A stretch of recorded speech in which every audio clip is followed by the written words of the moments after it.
At a number 10 spot, we have the Kifune Shrine. This place is very well known as a beautiful sightseeing spot in Kyoto, Japan, but for many locals, the dark history makes them have a different perspective of the place. Kifune Shrine is known as the birthplace of a terrifying ritual known as the Ishunokoku Mari, which refers to placing a curse on someone by placing a nail through a straw effigy, which is sort of like a voodoo doll. Then you nail it onto a tree around the hours of 1 to 3 a.m. We did a 3 a.m. video, so you already know how cursed that time is. If anyone is caught watching this ritual, the person conducting the ritual must eliminate that person, or else the curse will reflect back onto them. The performer usually wears a white kimono, sandals, and places 3 burning candles on top of their head. If you visit the shrine to this day, you will find many trees with holes on it, presumably from the nails of those attempting this scary ritual. At our number 9 spot, with the Awashima Shrine. There is no doubt Japan is a very beautiful place, meaning that most of the shrines I mentioned on this list are very visitable, so I had to mention Awashima Shrine to change your mind on that. This shrine contains over 20,000 dolls who are believed to be possessed from its past owners. The dolls will be left at the shrine as an offering from women to pray for fertility and for safe birth. Come on, look at this place. Tell me you would go here willingly. According to legend, Empress Zingu was journeying home from a war overseas. As she was on her way back home, a huge storm took over the seas and broke the boat partially. This caused the Empress to pray to the gods, and apparently they brought her back safely to Tomagashina. Here she would build the Awashima Shrine to thank the gods for their service. People believe that these dolls over time would develop souls, so the reason why many donate it is to get rid of the curse trapped inside of these dolls that caused many of the problems and issues within their own life. At number 8 spot, we have the Dashogun Shrine. This shrine was originally built by Emperor Kanmu in 794. It was originally built to break the evil coming from all sorts of directions, whether this be from physical enemies or spiritual beings. This became a place where people would go to pray for protection. Specifically, many would call for the god of the stars, Dashogun. Enshrined at the place are many Japanese figures fighting a beast named the Nu. A Nu is a Japanese yokai described as having the head of a monkey, the body of a raccoon dog, legs of a tiger, and a snake for a tail. Pretty terrifying, right? Because these creatures can also transform into a black cloud and fly all over the place. Back in the early years of its construction, it said that the current emperor sent out these powerful warriors to kill it and make the place peaceful at last. Except many believe the Nu is still out there near the shrine, with reports of seeing the creature in the forest surrounding the area. At our number 7 spot, with the Menenji Temple. Menenji Temple is located in Iwamizawa, Japan, and it was originally built in dedication to the Jodo sect of Buddhism. Despite its spiritual beginnings, the temple is now known for the cursed doll that lives within it. The story starts in 1918 Japan. Older brother Eikichi Suzuki bought a doll for his 2-year-old sister Okiku. The doll had a black bob cut and a traditional kimono on it. His sister loved the doll so much that she would even name it after her own name. These two would become so attached together like no other. But in the following year, Okiku became gravely ill and ended up passing away. To commemorate her family put her favorite doll on her memorial shrine. Everything seemed fine until after a few days they would begin to notice something very strange. The doll's hair seemed to be actively growing, and every time it would be cut, it would continue to keep growing. Eventually her family would move away but chose to keep the doll in the same place, thinking that Okiku would have wanted that. Now it resides in the Menenji Temple, where it's said that monks will cut the doll's hair regularly as it keeps on growing. At number 6 spot, we have the Sogenji Shrine. The Sogenji Shrine, also known as a Kappadera, is a Zen Buddhist temple in Tokyo. It got its name from a Japanese mythological entity known as the Kappa. And no, I don't mean that trashy clothing brand. I'm talking about these guys. Kappas are these human-like creatures, small in stature, with webbed hands and feet. It has a turtle shell on its back, and a beak and a saucer on their head, always seem to be filled with water. These creatures would just be known for their troublemaking. They would play games with both animals and humans, and in some cases, the Kappa would impregnate women and drown people in the rivers where they resided. Apparently, when the place was prone to flooding, the people of the area asked for the Kappa for existence, and now many claim that the Kappas are still nearby, claiming the place as their own. There are several statues of the Kappa littered around the shrine, but who knows if one of them turns out to be real. At the hump of our list, we have the Zenkoji Temple. The Zenkoji Temple is a Buddhist temple located in the city of Nagano, Japan. The main temple of Zenkoshi has a dark room created for spiritual purposes and acts like a shrine in a way. This dark room follows a pitch black tunnel underneath the temple that monks had supposedly hid the quote key to paradise. In order to do this, you need to hone your 5 senses and have complete focus while trying to navigate yourself through this area. This area is supposed to represent the journey between death and rebirth. It's very simple to understand how this represents the pursuit of enlightenment, which is only possible once you let go of your physical limitations and your concerns. People think that if you find the key, they will be saved, while others believe that if you fail, you will have a series of bad luck and unfortunate mishappenings. Regardless if you succeed or not, this room is bound to have a terrifying experience experience regardless. At number 4 spot, we have Mount Osor. This is one of Japan's most sacred sites, and for good reason. It's claimed by many to be one of the entrances to hell. First, the temple lies on top of a volcanic plain, and as you roam the area, you will constantly pick up a scent of sulfur, which is already eerie because this is the smell of ghosts and demons, supposedly. But volcanic reasons also make sense. According to Buddhist monks, they say that this place resembles the descriptions of hell and also paradise, so this is why many believe this is a spirit hub. Also around the area are these little Jizo statues, which were there to guide people who were lost, especially for children to take and keep them for safety. People who have lost their children bring pebbles to the site as an offering for their kids to go easily through the afterlife. Except many of these pebbles are left broken, and many have placed a blame on evil demons in the area. There's also a festival at the shrine where blind women called Itaku bring messages from the afterlife back to the living. So best believe there are quite a few spirits here waiting to be communicated with. At number 3 spot, we have the Owa Nanari Tamaya Shrine. This shrine in Tokyo has one of the most famous ghost stories in all of Japan associated with it. The story goes that Owa was a very pure and faithful woman, married to a terrible man named Tamaya Lemon. This man killed her in order to marry a richer woman. While the accounts on how he killed her vary, this all include poisoning her with terrible consequences to her looks. Obviously, she wouldn't be keen on this whole new marriage thing, and she proceeded to ruin the marriage, making him kill his new wife and her family by making them look like her dead self, and finally killed him too. The shrine was built to represent Owa's angry spirit and it still rests south of the station in Tokyo. At our number 2 spot, we're the Kaikoji Temple. This place has nothing really scary about it except the fact that it has mummified bodies on display. Okay, maybe it is a bit scary. These mummified figures are known as a Sokushin Butsu, also known as the living Buddha or Buddha mummies. These are in fact real people, and they are the bodies of priests who belong to the Shingon sect of Japanese Buddhism.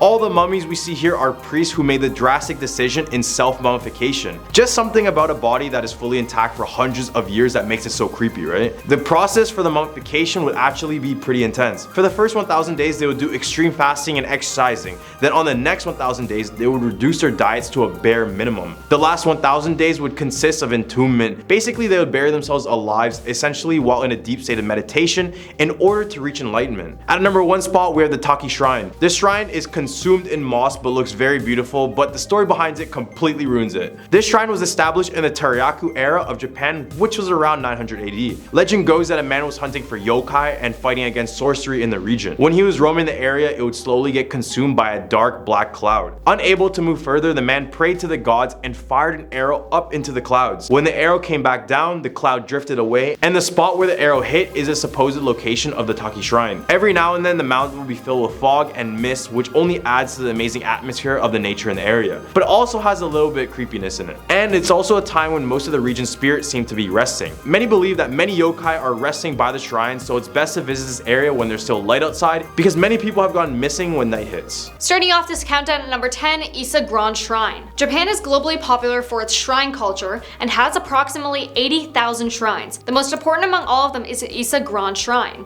It is one of the most expensive temples in Japan due to its architectural magnificence. To maintain the Shinto traditions dating back to the 8th century, this temple is rebuilt every 20 years, and that comes with $1 million price tag. However, you'd think spending that much money on something, you'd want people to see it and enjoy it, but unless you are a member of the royal family, you're forbidden to enter the hallowed halls of this ancient Japanese representation. Number 9, the forest. The Okigahara Forest, also known as the Sea of Trees, sits right along the edge of Mount Fuji, roughly a 2-hour drive west of Tokyo. At the entrance of the forest, you're greeted by a sign that reminds visitors that life is a precious gift from their parents. Okigahara's dark reputation has been around for decades. Legend has it that in the olden times when food was in short supply and the situation grew desperate, a family might take a dependent elderly relative, typically a woman, to a remote location and leave her to pass away. At first, the ghost visitors had claimed they saw in Okigahara were presumed to be the vengeful spirits of the old who had been abandoned to starvation, and the mercy of the elements. But that all began to change in the 1960s.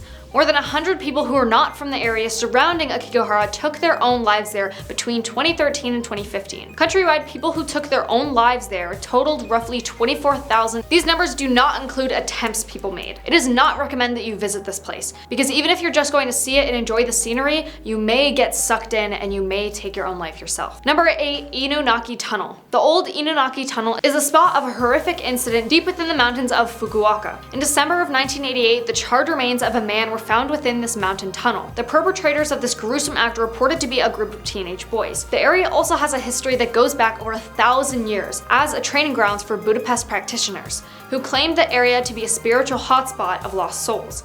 These claims were later backed up by a modern spiritualist who visited the mountain area in the aim of recording a television special, but promptly refused to go further due to the foreboding spiritual atmosphere. The tunnel itself has been sealed off with concrete blocks, forbidding entry, but an opening in the top of the tunnel still allows entry for anyone foolish enough to climb over. The tunnel is no longer in use and far off the beaten path, meaning no assistance would be able to reach you in an emergency situation, so it is highly discouraged that you try visiting. Number 7. Takauka Unuma. This is certainly not a place to be visited now, but not for the reason you might expect. The story begins with Japan's rising bubble economy in the 1970s, in a rural northern part of Fukushima Prefecture, but the tale ended prematurely in 1986 and failed dreams never to be truly realized. Allegedly, after a few passings by people falling from the roller coasters, the park was shut down and multiple attempts to reopen the park all failed. Rather than demolish this area, it was just left to rust and fade out of the public consciousness. The decaying and dangerous structures were like a beacon calling out urban explorers who seemed to find the location popular. However, since 2018, the area has been mostly outfitted with solar panels, and all remains of the park attractions have disappeared. The legend still lives on as pictures and stories about the park continue to surface on the internet from time to time. But that is the first and last stop for anyone looking to test their courage in the park these days. Now at number 6, Iwo Jima Island. One of the Bonin Islands in the Pacific Ocean far south of the Japanese mainland, this island has forever been ingrained in the cultural consciousness of historical battlefields in World War II. However, it is also home to Mount Suribachi,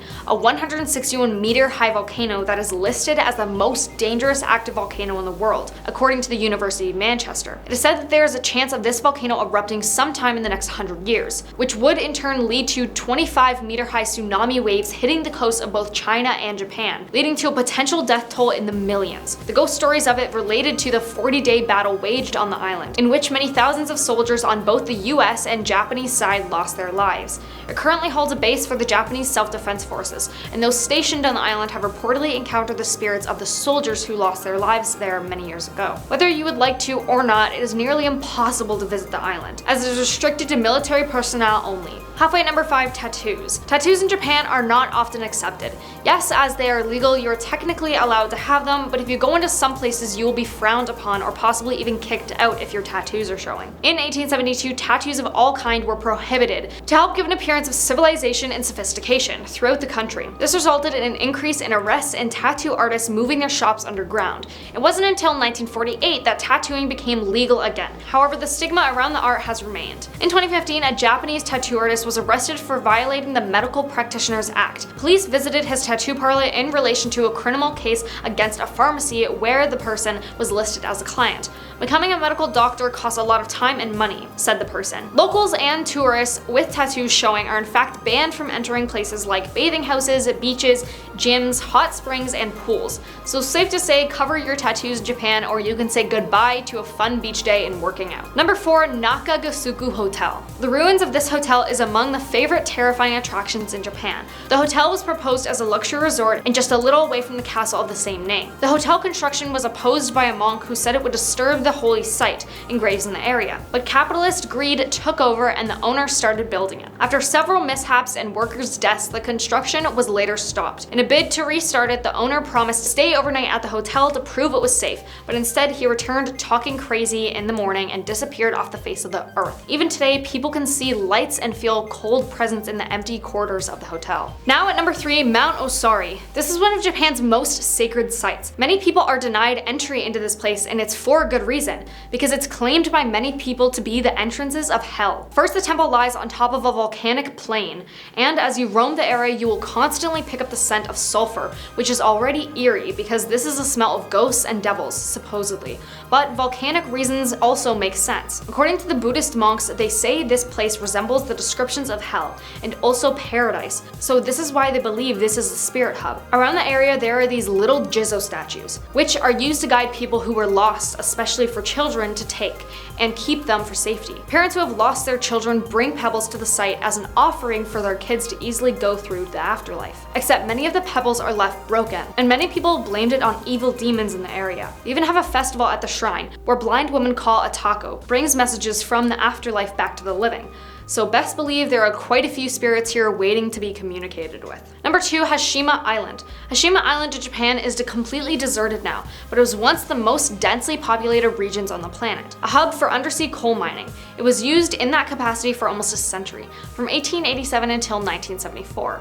Around that time, petroleum started to take over and the coal capital of Japan was abandoned. The locals now know it as Gukujima or Battleship Island for its resemblance to such. Its spooky ruins are a trip for only the bravest to take. Now coming in at number 1, Gas Mask Island. South of Tokyo, you'll find Japan's Uzu Islands. On account of the active volcano and huge quantities of sulfur, it continues to emit between frequent eruptions. In the year 2000, according to Atlas Obscura, a series of eruptions caused the island to be evacuated. 5 years later, the levels of gas had disappeared enough for residents to be allowed back, but with a strict stipulation. They had to carry gas masks at all times, ready to be worn at a moment's notice. And they still do, as does everybody that dares to visit. So technically you can visit this place if you want, but you have to be wearing a gas mask to enter, and it is not recommended. At a number 10 spot, we have the Silent Hill series. Probably the most iconic one on this list, the Silent Hill series is one of the most disturbing nightmare situations in a game.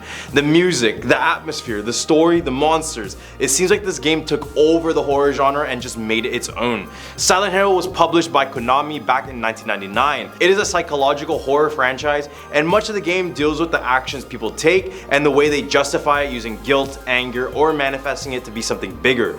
So just to make things clear, the first 4 games of this series were created by Japanese developers, and this includes Silent Hill, Silent Hill 2, Silent Hill 3, and Silent Hill 4 The Room. Konami Computer Entertainment Tokyo had various developmental groups, and Team Silent was the one who developed these specific 4 games. At a number 9 spot, we have Fatal Frame series. If you were looking for a game that implements Japanese culture, folklore with horror wrapped up in a nice story, then maybe Fatal Frame is for you. Fatal Frame, or Zero in Japan, is a survival game horror franchise with 5 installments, 2 spin-offs, 2 special editions, and a whole remake.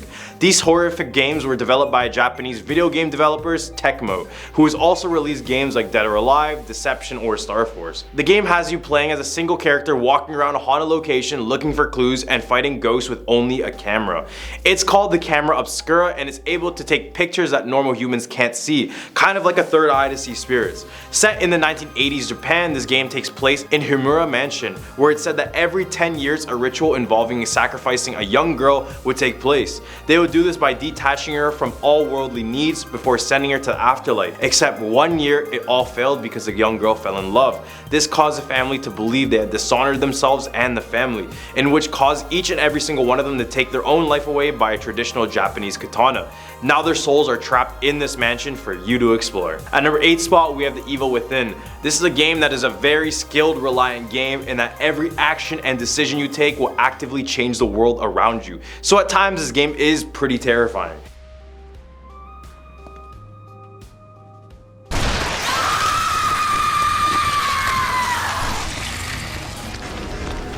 The Evil Within, or Cycle Break in Japan, is a survival horror game developed by Tango Gameworks and published by Bethesda Softworks. It was released in October 2014 and released virtually on every single platform including PC, PlayStation, and Xbox. I'm sorry, Nintendo users. The story follows a guy named Sebastian who has to navigate himself through different chapters filled with these horrifying creatures and realistic needs, such as the need for resources in this game. Trust me, you need to find resources. But other than that, the real horror of this game comes from the whole atmosphere it sets in the Beacon Mental Hospital where a mass murder took place, and the psychological effects you get with every decision you make. At number 7 spot, we have Yamarari Night Alone.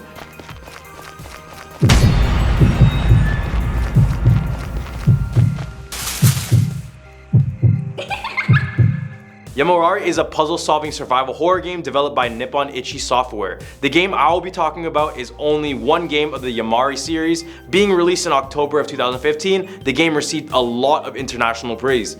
The story follows 2 young girls, Yu and Haru, who are headed home before they got separated by a vicious attacker. As the 2 get lost, they have to navigate themselves back home, but the path they travel is much more terrifying than their usual. You will be playing as both the girls, and each decision you make will impact the other girl. The The way this game uses sound effects and lighting to emphasize their scares gives them a spot on this list for sure. Not to mention the unique and interesting ways to get through each of the stage of this game. This game is really worth the buy. At number 6 spot, we have The Calling. I kinda threw shade at Nintendo on my last point, so I had to mention one of their exclusives on this list. We have the game The Calling, or Kuroki Kokushin as it is in Japan. This survival horror game was developed by Hudson Soft and released on November 19, 2009. This game is extremely underrated on this list, and I personally think it deserved a spot for a lot of you guys to notice, at least in the horror section of gaming. The game would use your Nintendo Wii controller as a telephone and would randomly ring throughout the game. On the other end would be spirits, ghosts, demons, which is already scary of a concept if you ask me. Obviously the controller could also be used to interact with objects around, but definitely the phone idea, props to them. The game follows a group of characters exploring Mnemonic Abyss, which is a place between life and death, and from here they experience restless ghosts and creepy phone rings from spirits. On the hump of our list we have Bloodborne. Created by the renowned Japanese developer From Software, Bloodborne is just as hard as its counterparts Dark Souls and Elden Ring from the same developer. Except Bloodborne definitely takes its spot as one of the most terrifying games along with its extreme difficulty. Released as a PS4 exclusive back in 2015, Bloodborne follows a hunter who's in charge of cleaning up the mess that a disease has caused on the citizens of Yharnam, causing them to be these oversized, superpowered humans, almost godlike. And yeah, lots of blood, lots and lots of blood.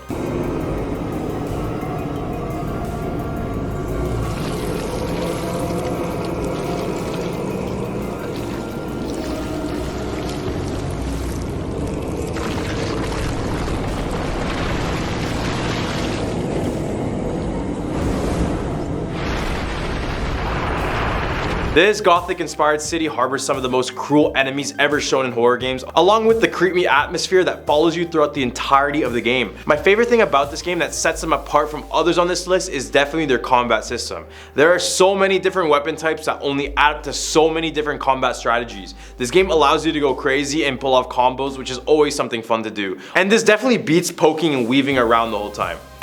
Dark Souls. At number 4 spot, we have Shadow Corridor.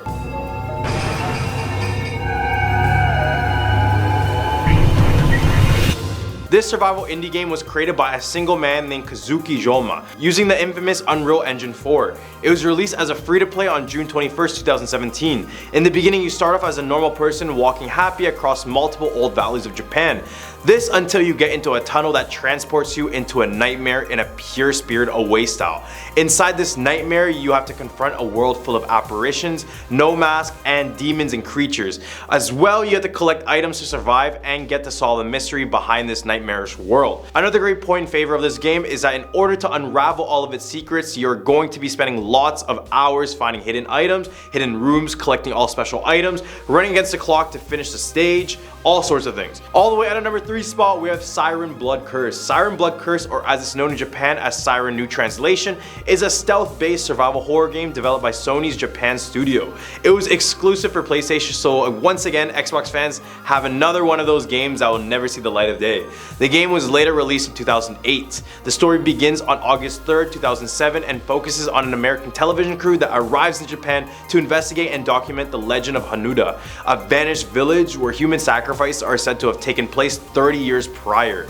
The atmosphere in this game is very unique as well, and at a time in this game the Japanese village was stuck in a hell-like time loop and would often go split screen to show the two worlds of the living and the dead. The game was a remake of the American version, so it used a lot of Caucasian characters and voice actors despite its Japanese origin. This is definitely another unrated Japanese horror game on this list, and if you like being sneaky and quiet in a horror game, this one might be for you. At a number 2 spot, we have The Corpse Party. Another one of this list created by a single person. Corpse Party was published in 1996 spring, and it was made by 22-year-old college student Makoto Kaduan. Corpse Party is a survival horror game and adventure game that follows a group of friends performing a ritual, except this would instead send them to another dimension where they would be tormented by the ghosts of other children. During the game, you must be able to go through psychological and emotional screwing scenes and a story that will make you question your insanity at times. Along with a terrifying ambience, constant jump scares, unique puzzle, this game will definitely not disappoint. The reason I love this game so much is because it actually plays out like a visual novel almost. The character development and dialogue is what pushes this game to be one of the top contenders in the horror genre. And a great thing I appreciate is that they do add light moments to add relief, as this game will literally have you scared the whole time you play it. At our number 1 spot, we have the Clock Tower 3. I couldn't finish this list without adding one of Japan's most iconic horror games, Clock Tower 3. Clock Tower 3 is a survival horror game that is co-produced by both Capcom and Sunsoft and made as an exclusive for PlayStation 2. The plot follows 14-year-old Alyssa as she tries to escape the menacing clock tower and the slaves inside of it. The majority of the game is played without the use of a weapon, relying instead of your ability to run through or dodge foes. The game has good graphics, mood, and scripting despite some repetitive mechanics and overall commercial failure. The fear comes from a general lack of ability to defend oneself and the ensuing dependency on fleeing or figuring out puzzles. The pressure is to come up with a solution as soon as possible before it's too late. Starting off this countdown at number 10, Tag. The opening scene of Tag is one of the most shockingly horrific moments in Japanese cinema, and is a perfect setup for the absolute carnage and confusion that follows. A young girl called Mitsuko finds herself battling between alternate realities, each with a unique set of horrors she must face. There is little to no explanation as the audience gets thrusted into a never-ending spiral of danger alongside Mitsuko, which makes the movie a heart-racing watch. Despite the endless world of horror seen in Tag, it is the true reality revealed at the very end that is the most terrifying. Now, if this movie name sounds familiar, it might be because the movie trended on TikTok around when it came out with the famously terrifying bus scene.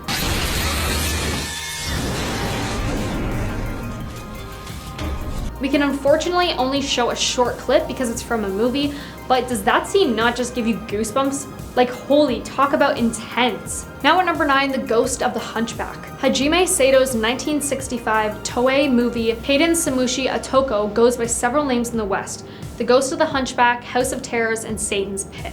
Regardless, they are all the same terrifying movie. The Ghost of the Hunchback is about a hunchbacked caretaker who presides over a forlorn mansion inhabited by the ghost of his previous masters. An unbelieving trio, a doctor, his assistant, and his niece, fail to heed the caretaker's warnings and are slaughtered horribly by the jealous occupants. Now moving on to number 8, The Curse. Fans of the found footage style horror need to look no further than Nori or The Curse. The film opens with an introduction to paranormal investigator Masafumi Kobayashi, who has disappeared during the process of making a documentary titled The Curse. The documentary then begins to play as viewers are left to uncover the secrets he left behind. Seemingly disconnected mysteries that involve strange and creepy events are tied together by the discovery of an old ritual that summons a demon named Kagutaba. Noroi is said to be disturbingly realistic, which makes it all the more terrifying. I found out the movie is free to watch on YouTube, but that's if you dare to watch this horrifying film. But it can also be found with better quality on Shudder. Now at number 7, House. The bizarre horror that is House is a hyperactive fever dream that takes place in the most deranged, creepy, haunted house to ever grace the big screen. Nobuhiko Obayashi's twisted fairy tale tells the story of 7 schoolgirls on a summer trip to an aunt's remote estate. The fantasy-like beginning takes a turn so deformed and uncanny that it's difficult to adequately describe. House is overflown with unbelievable scenes, people say. The scenes that take place in the haunted house are as gruesome, but they are just as exciting to watch. The movie came out in 1977. And nowadays, watching older horror movies don't really seem that scary because of all the CGI and everything we have now, but after seeing a 5-second clip of this movie, you're sure to have goosebumps. This movie is one of the most inventive and colorful horror movies to ever exist and truly must be seen to be believed.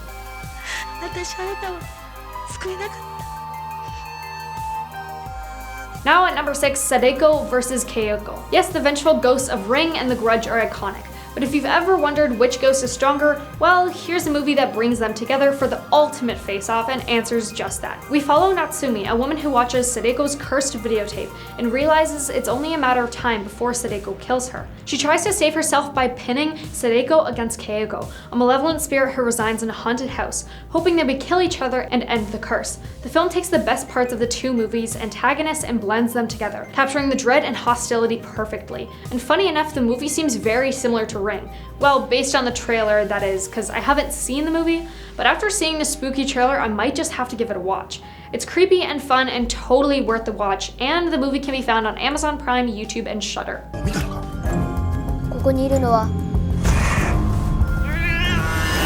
Halfway at number 5, Uzumaki. Based on the horror mangaka Junji Ito's spine-chilling manga of the same name, this film's concept is just as eccentric as it is creepy.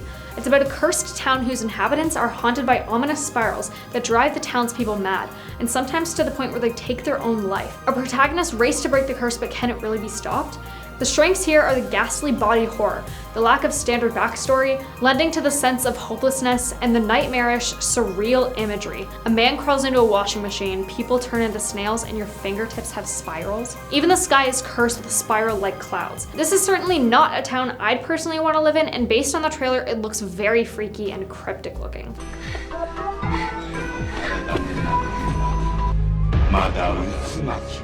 At number 4, Dark Water. This is a classic that forever remains underrated and one of people's personal favorites. Yoshimi is a single mother in the midst of a divorce. To prove she is able to take care of her daughter, she moves the pair into an old rundown apartment building, where the haunting horrors begin. A dripping leak forms on the ceiling, black here appears in the tap water, and an extremely creepy child ghost. It's chilling with a touching mother-daughter relationship at its heart, but don't let that fool you because this movie is truly terrifying. And fun fact, this is based on a novel by Koju Suzuki, who is also the author of the Ring novels, and was directed by Haido Nakata, who also directed the unbelievably famous and scary movie Ring.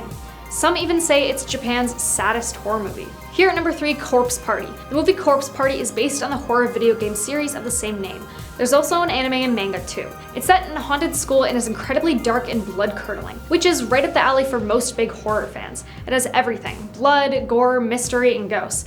A group of high school students perform a charm called Sachiko Ever After to ensure they'll remain friends forever. Instead, they find themselves transported to a haunted elementary school with resentful spirits, and Sachiko herself, who's actually the psychopathic ghost of a little girl in a red dress. There's also an equally freaky sequel called Corpse Party Book of Shadows.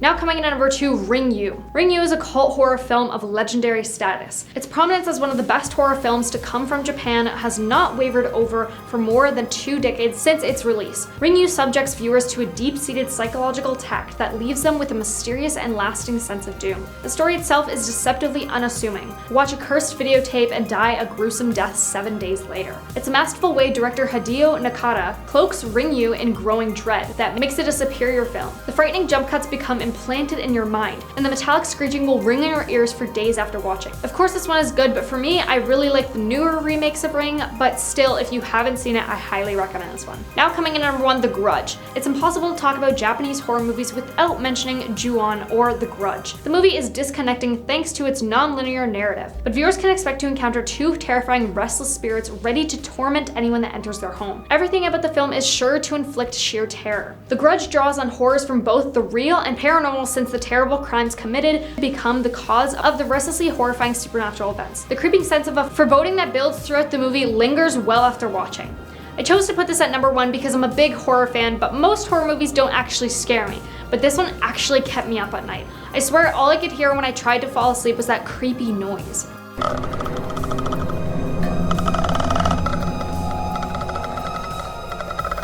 Coming in at number 10, we have The Cursed Poem, or Tamino's Hell. Published by Japanese poet Seijo Yasu, it's said that one of his poems, named Tamino's Hell, is cursed and could kill or haunt people if read out loud. So just not to die, I'll be playing it safe and I'll just show you the poem rather than reading it. Yeah. In 1974, Japanese filmmaker Terayama Suji directed a movie based on Tamino's Hell. He ended up passing away in 1983. This is where people first believed the movie was cursed, since the poem was used and read in the movie. As time went by, people began forgetting about the incident, but then in 2004, one Japanese writer published a book based on the poem, saying, "If you by chance happen to read this poem out loud, after you will suffer from a terrible fate which cannot be escaped." It said that even hearing someone say the poem out loud could lead your life into disaster or even death. So let's read it out loud. I'm just kidding, everyone relax. Nowadays this poem is feared internationally, but for those who remain skeptical, come on, give it a read. At number 9, we have Hitori Kakarembo, Solo Hide and Seek. The name directly translates to one man hide and seek, and as for the name suggests, it's a game where one person plays hide and seek. The instructions are thorough, so bear with me. Here's what you need to play.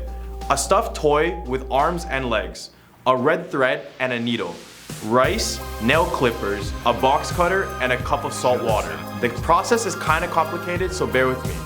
To start, make sure you're home alone. Cut open the toy and take out the stuffings, replacing with rice and fingernail clippings. Sew it back with some red thread. Give the toy a name and be sure it's not your own. Then go find yourself a hiding place like a closet and place your saltwater cup in there. After that, go to the bathroom and fill your tub with just enough water to submerge the doll. Now you just have to wait until 3 a.m. When the time hits, go to the bathroom, look at the toy, and say, "You're it." Count to 10 and then go back to the bathroom, pick up the toy, and say, "I found you," 3 times. Easy, right? As you're in the bathroom, stab the toy and put it back in the water. Tell the stuffed animal, "You'll be it." Now it's your turn to hide where you left a glass of salt water. At this point of the game is where things get a bit creepier. People report hearing voices, footsteps, and the TV may turn on and off. Wait a bit until it's complete silence again. Take a sip of the water and hold it in your mouth and bring the cup with you as you look around for the toy. At this point, the toy is no longer in the bathroom, so you need to search the whole house for it. Do not leave the house, do not turn off the lights, and keep everything locked, and be sure to finish the game under 2 hours or the spirit will become too powerful to stop. When you finally find the toy, spit the water out, pour the rest of the cup on the animal, then say, "I won," 3 times. Finally, be sure to burn the toy within 1 to 2 days. I don't know what would compel someone to play hide and seek alone, but there are the instructions. Sealing our number 8 spot, we have Gasha Dokuru. The Gasha Dokuru, or giant starving skeleton, is a rageful, mythical Japanese yokai that is said to be 15 times the size of a normal human, which could be around 90 feet tall. Shaq? This entity is born where there's a large amount of human bodies, whether it be a mass grave or a battlefield. This is where these spirits become angry due to the fact that they can't get proper burials. This usually happens from events such as a war, a famine, or plagues. Then the bones of these angry spirits form together, creating this one large skeleton. Despite their large stature, they still manage to sneak up on humans. They crush them in their hands and bite off their head to drink their blood. This creature will definitely give Attack on Titans a run for their money. The scary thing is, they don't even need to kill people nor drink their blood. They simply just enjoy doing it. They usually roam around midnight using the darkness as their cover. The only way you would know one is near you is from the sounds of bones rattling or strange ringing. Since Japan has less wars and plagues, these creatures have not been spotted. But when it does, I wonder how much Gasha Dokuru will rise. Showing that even our bathroom stalls aren't safe, at number 7 we have Akamanto. Think twice before using certain bathrooms in Japan, as you might run into Akamanto. Akamanto is a spirit in Japan that is said to appear to people in bathroom stalls, usually the last stall of all stalls. And definitely be sure you have toilet paper in your stall, because that's how Akamanto gets his cue to enter. He's described as wearing a long red cloak with a mask to cover his face. He'll give you a choice between red and blue paper, and your answer will decide your fate. If you choose a red paper, he will cut your throat, causing all of your clothes to turn into a bright crimson color. However, the other option is not any better. If you choose the blue paper, he will strangle you, making your face turn blue. So you basically have 0 chance, because if you try to pick another color that he doesn't offer, he will kidnap you and bring you to his lair where it's unknown what he will do to you. So is there any way to make it out alive? Well, the best way to answer Akamanto is to simply say, "I do not need paper," and he will leave you alone. Hey, I know you'll be stuck with no toilet paper, but at least you won't die. At least that's a good trade. The number 6 spot, we have Teke Teke. Teke Teke is a story of a woman named Kashima Raiku who lived in the city of Hokkaido, Japan. One night as she was waiting on the Meishin Expressway, a group of men decided to beat her up and leave her on the floor, barely conscious. With her little strength, Raiku would frantically call out for help, but since it was so late at the night, there was nobody around. After coming to the realization that no one was going to help, she began crawling her way back home. As she was crawling, she noticed that she was on a train track and got struck by an oncoming train. The train ended up severing her body in half. Legend says that she is still crawling with only half of her body, while making the sounds of teke teke. Right in the hump of our list, we have the Kisaragi Station. In 2004, a 2chan user named Hasumi posted on a thread asking for help because she got on the wrong train at the Shin Hamamatsu station. This was rather strange because she usually caught the same train after work, and trains in this station only go in one direction. She started getting anxious because she remembered the stops only being a few minutes between each station. But on this train, they were much longer. They even went through a tunnel, but her usual line didn't go through any sort of tunnel. She walked to the front of the car to ask the conductor for help, but the curtain was closed and no one answered. She then knocked on the door, but that's when the train suddenly stopped at Kisaragi station. As she left the train, she was filled with anxiety and fear. But as she tried to go back, the train's door shut on her. She told the other users on the discussion board of the stations, but they had all said that there was no such station located in Japan. She decided to exit the station and walk back along the tracks, even back through the tunnel she had gone under before. She reported hearing strange sounds like drums in the distance and a voice telling her that walking on the tracks is dangerous. As she grew more afraid, she turned back to see an old man with one leg, which then slowly disappeared right after. When she finally got out of the tunnel, a man came up offering for help and to drive her to the nearest station. This is when she posted on the thread for the last time, saying that the man was muttering to himself, then her phone died. She was never heard on the thread again. Chilling at our number 4 spot, we have Peko-chan. Peko-chan is the mascot of the Milky Candies, but her story is more sour than sweet. The story goes that Peko-chan was actually based on a young girl who passed away during the 1940s. The legend goes that during World War II, there was a huge food shortage in Japan. Because of this, many people, including women and children, were starving to death. So Peko-chan's mother decided to cut a piece of her own arm off and offered it to Peko to eat. This is the moment Peko-chan discovered how tasty human flesh was. In fact, she had never tasted anything so good in her life. She couldn't resist with such a piece, so she decided to kill her mom and eat her whole body. Ever since, she's been constantly craving human meat, living the rest of her days as a cannibal. At our number 3 spot, we have the kone-kone. The legend arose in Japan where sightings of a creature are reported in rice fields or in an open sea. This creature resembles a tall white mannequin made of fabric, almost like an inflatable tube, but deadlier. Other than that, no one knows exactly what it looks like because everyone who saw it either went crazy or has died. There's a story where one summer, 2 brothers went to visit their grandparents in the countryside. They were playing outside when they noticed a figure in the distance, wiggling in the wind. But when the wind stopped, the figure kept on wiggling. Curious, the older brother took binoculars to see the figure, but as he did, he stopped breathing and turned blue with sweat running down his whole body. The younger brother asked what he saw, and the older brother responded that it's better not to know. But the voice that came out was not the brother's. Later that day, the older brother was found laughing uncontrollably, wiggling in the fields. All the way at our number 2 spot, we have Honeona. In Japanese mythology, the Honeona, or the Bone Woman, is a spirit whose face, hands, and neck appear to be that of a young, attractive female. However, the rest of her body bears no flesh at all. It's said that she uses her beauty to seduce unsuspecting men, where she would lure them into the dark and isolated areas. Because when they're alone, she reveals her true form and sucks her life force energy, leaving them as a pile of dust. In other accounts, the Honeona are said to be the spirits of a young woman who had died, but cannot move on from their past lovers. To their loved ones, they appear normal, but for everyone else, they appear as the Bone Woman. Taking our number 1 spot in our list, we have the Okiku doll. Let me start this off by saying that this haunted doll is worse than Chucky. This story starts in 1918 Japan. Older brother Aikaichi Suzuki bought a doll for his 2-year-old sister Okiku.